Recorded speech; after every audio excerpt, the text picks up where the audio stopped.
Thanks for tuning in to part 2. We're going to take our Dremel with this nice little, I believe they're chainsaw sharpening bits for the Dremel. Love these things. Works really good because I can do a flat grind with the flat tip on top, right? So if I want to smooth that off and shave that off real nice and smooth and make it look good, I can do that. If I can get on the inside, I can get on the inside. I can go around the outside, right? I can shave off like that.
Inside.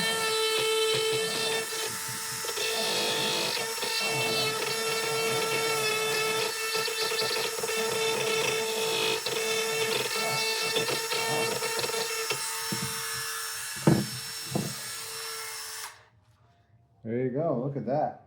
After just a brief little session of doing some shaving down of our part, we're able to bring it to a really good starting point for us. Switching out the tip to a polishing tip.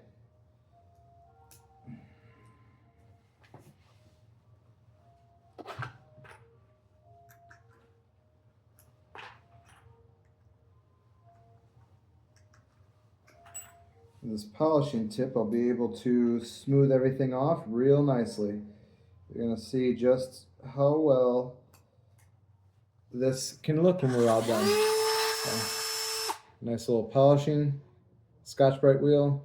I'm going to lower the speed of my Dremel down a lot more because I'm not trying to melt plastic around everywhere. I'm just trying to smooth everything off.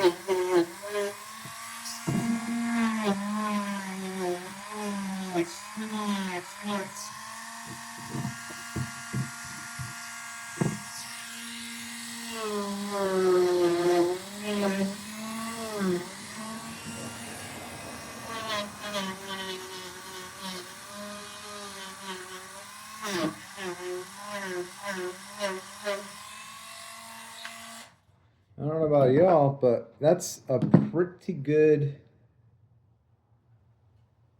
finished product. And if we need to, if you're still not happy with it, if you grind out too much, you can weld a little bit more in, right? You could lay another circle, or you could lay another circle on the outside. If you're not happy with it, you can always do those things.